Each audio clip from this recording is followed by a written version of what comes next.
اعوذ باللہ من الشیطان الرجیم بسم اللہ الرحمن الرحیم۔ ناظرین، شروع اللہ کے نام سے جو بڑا مہربان نہایت رحم والا ہے، وہ یکتا ہے اور نیک لوگوں کا ولی ہے۔ میں گواہی دیتا ہوں کہ اللہ کے سوا کوئی عبادت کے لائق نہیں، وہ اکیلا ہے، اس کا کوئی شریک نہیں۔ ناظرین، ابھی میں دیکھ رہا ہوں کہ اللہ کی رحمت رم رم اور چھم چھم برس رہی ہے، اور شاید آپ کو آواز بھی آ رہی ہوگی۔ یقین جانیے میرے اللہ کی قدرتیں ایسی ہیں جو انسان کی عقل دنگ رہ جاتی ہے۔ تو ناظرین، میں یہ بھی گواہی دیتا ہوں کہ حضرت محمد صلی اللہ علیہ وآلہ وسلم اللہ کے بندے، اس کے رسول اور آخری نبی ہیں۔ یا اللہ، میرے سونے نبی حضرت محمد صلی اللہ علیہ وآلہ وسلم پر اور ان کی آل پر اور ان کے تمام صحابہ اکرام رضی اللہ تعالی عنہم اجمعین پر اپنی خاص رحمتیں، برکتیں اور سلامتی نازل فرما۔ ناظرین، ابھی شعبان کا مہینہ بالکل ختم ہونے والا ہے اور رمضان کی آمد ہے، تو ابھی دیکھ رہا ہوں، یقین جانیے بارش ایسے چھم چھم برس رہی ہے۔ میرے رب کی رحمت ہے، ہر بارش کی جو ایک لائن ہے، جو ایک اللہ کی طرف سے بارش کے قطرے آ رہے ہیں، ہر بارش کے ساتھ ایک ایک فرشتے کی رب نے ڈیوٹی لگائی ہے، رحمتوں سے بھری پڑی ہے۔ تو ناظرین، اب ہم اپنے وظیفے کی جانب چلتے ہیں کہ آج آپ نے سورہ کوثر اور سورہ اخلاص، دو صورتیں ہیں، ان دونوں کا وظیفہ کرنا ہے۔ تھوڑی سی گندم لے کر تو اس کے اوپر جو ہے یہ وظیفہ کریں گے۔ وظیفہ کرنے کا ایک خاص طریقہ ہوگا۔ وظیفہ بتانے سے پہلے میں ایک التماس کروں گا، جو نئے لوگ ہیں جنہوں نے ابھی تک اس چینل کو سبسکرائب نہیں کیا، وہ مہربانی کر کے اس چینل کو سبسکرائب کر لیں اور ساتھ بیل آئیکن کو بھی پریس کر لیں، تاکہ ہر نئی آنے والی ویڈیو کا نوٹیفیکیشن آپ تک بآسانی پہنچ سکیں۔ ناظرین، دو صورتیں ہیں قرآن مجید کے اندر۔ ایک صورت ہے سورہ کوثر، اس کی نسبت میرے نبی حضرت محمد مصطفیٰ صلی اللہ علیہ وآلہ وسلم کے ساتھ ہے، اور دوسری صورت ہے سورہ اخلاص۔ یہ سورہ اخلاص ایسی صورت میرے رب نے بھیجی ہے، ایسا تحفہ دیا ہے اللہ نے اپنے نبی کو۔ تو میرے نبی فرماتے ہیں کہ اگر اس قرآن مجید کی اس صورت کو پڑھ لیا جائے ایک دفعہ صرف، تو 10 سپاروں کا ثواب، 1/3 قرآن، اس کا ثواب آپ کے نامہ اعمال میں رب لکھ دیتا ہے۔ دیکھ لو میرے نبی کی سچی زبان اور سچی زبان، اس کے اندر کوئی ہیر پھیر نہیں۔ جس بندے کے ذہن میں تھوڑا سا بھی شک آ گیا، وہ کافر ہو کے مرے گا۔ تو ناظرین، میرے نبی فرماتے ہیں کہ ایک دفعہ سورہ اخلاص کو پڑھنے سے قرآن کے 1/3 حصے کا ثواب آپ کے نامہ اعمال میں لکھ دیا جاتا ہے۔ اور دوسرے نمبر پر صحابہ اکرام جب انہوں نے یہ سنا، انہوں نے کہا یا رسول اللہ، اگر یہ 3 دفعہ پڑھ لیا جائے تو میرے نبی پھر فرماتے ہیں کہ پورے قرآن کا ثواب آپ کے نامہ اعمال میں لکھ دیا جائے گا۔ سبحان اللہ، کتنی اس صورت کی پاور ہے، کتنی طاقت ہے۔ اور یہ بتا کون رہے ہیں؟ یہ وہ بتا رہے ہیں پیغمبر جو امام الانبیاء ہیں، جو سارے نبیوں کے امام ہیں، اور رحمت للعالمین ہے، جو پوری کائنات کے لیے، پورے عالم کے لیے رحمت ہے۔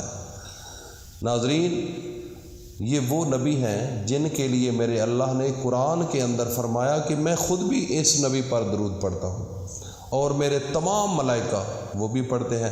اب ملائکہ کی تعداد اس انسان سے 40 گنا زیادہ ہے۔ تو ناظرین، میرا رب فرماتا ہے کہ میں بھی پڑھتا ہوں درود، اور میرے تمام فرشتے بھی درود پڑھتے ہیں، اور اے ایمان والو، میں تم کو بھی آرڈر دے رہا ہوں کہ تم بھی درود پڑھو۔ اب جو انسان درود پڑھے گا اس کی دعا قبول ہوگی اور اللہ کے حکم کی تعمیل ہوگی، اور جو انسان درود نہیں پڑھے گا تو اس انسان کی دعا کبھی بھی قبول نہیں ہو سکتی، یہ ذہن میں رکھ لیں۔ دعا کے اندر درود کا شامل کرنا انتہائی ضروری ہے۔ یہ ایسے سمجھ لو کہ اس کے بغیر چارہ ہی کوئی نہیں، کیونکہ میرا اللہ خود فرماتا ہے کہ میں خود پڑھتا ہوں، اور میں اللہ پاک خود فرما رہا ہے کہ میں تمام فرشتوں کو بھی حکم دے چکا ہوں، وہ بھی پڑھتے ہیں، اور اے ایمان والو تم بھی پڑھو۔ اس لیے ناظرین، وظیفہ بتانے سے پہلے سب مل کر ایک دفعہ درود پڑھ لیں۔ اللہم صلی علی محمد وعلی آل محمد کما صلیت علی ابراہیم وعلی آل ابراہیم انک حمید مجید۔ اللہم بارک علی محمد وعلی آل محمد کما بارکت علی ابراہیم وعلی آل ابراہیم انک حمید مجید۔ یہ ہے درود ابراہیمی۔ ناظرین، جب آپ نے وظیفہ شروع کرنا ہے تو اس وقت آپ نے گندم کی ایک مٹھ لے لینی ہے، ایک مٹھ لے لیں، اپنی دائیں ہاتھ کی ایک مٹھ بھر کر وہ لے لیں اور ایک شاپر میں ڈال لیں یا مٹھ کے اندر رکھ لو۔ تو آپ نے اس کے اوپر سب سے پہلے اعوذ باللہ من الشیطان الرجیم بسم اللہ الرحمن الرحیم 7 مرتبہ پڑھنا ہے۔ اس سے شیطان جو ہے وہ آپ کے ذہن میں وسوسے، نیگیٹیوٹی، کوئی بھی ایسا خیال نہیں آئے گا، کیونکہ شیطان تو کھلا دشمن ہے میرے اللہ کا اور ہمارا۔ تو ناظرین، 7 مرتبہ پڑھنے کے بعد آپ نے 3 بار درود ابراہیمی پڑھنا ہے جو میں نے پڑھ کر سنایا ہے۔ اس کے بعد سورہ کوثر کو آپ نے 129 مرتبہ پڑھنا ہے۔ اس کے بعد سورہ اخلاص جو ہے اس کو 11 مرتبہ پڑھنا ہے۔ اس کے بعد پھر 3 مرتبہ درود شریف پڑھ کر درود ابراہیمی ان دانوں کے اوپر، گندم کے جو دانے ہیں اس کے اوپر دم کر دینا ہے، پھونک مار دینا ہے، اور اللہ کے سامنے رزق کی دعا مانگنی ہے۔ جن گھروں کے اندر رزق کی کمی ہے ناظرین، میرا رب اتنا رزق دے گا، اتنا رزق دے گا جو تصور بھی نہیں کر سکتے۔ اور یہی جو دانے ہیں گندم کے، کسی ایسے مقام پر پھینک دو جہاں پر چیونٹیاں ہوتی ہیں، کیڑے مکوڑے ہوتے ہیں، یا کسی جگہ پر چڑیاں وغیرہ یا پرندے وغیرہ کسی جگہ پر، وہاں پر آپ نے ڈال دینے ہیں۔ وہ ایک ایک دانہ انشاءاللہ العزیز آپ کو لاکھوں تو نہیں کروڑوں روپیہ دے گا، کیونکہ میرے اللہ تعالیٰ کے پاس بڑی طاقت ہے ناظرین، بڑی طاقت ہے۔ ابھی گندم کا موسم ہے تو میں گیا، قرآن کی ایک تفسیر کے اندر لکھا ہوا بھی ہے کہ جب ایک دانہ انسان زمین کے اندر بوتا ہے تو میرا رب اس کے بدلے 700 دانے دیتے ہیں۔ جب ایک دانہ زمین میں پھینکتے ہیں اس سے 7 شاخیں نکلتی ہیں اور ایک شاخ پر 100 دانے ہوتے ہیں۔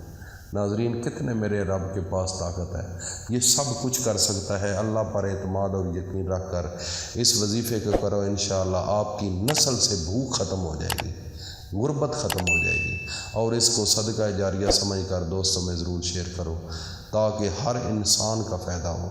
اچھا انسان وہ ہوتا ہے جو اچھی بات آگے لوگوں کو بتاتا ہے۔ اللہ پاک ہم سب کو عمل کی توفیق عطا فرمائے۔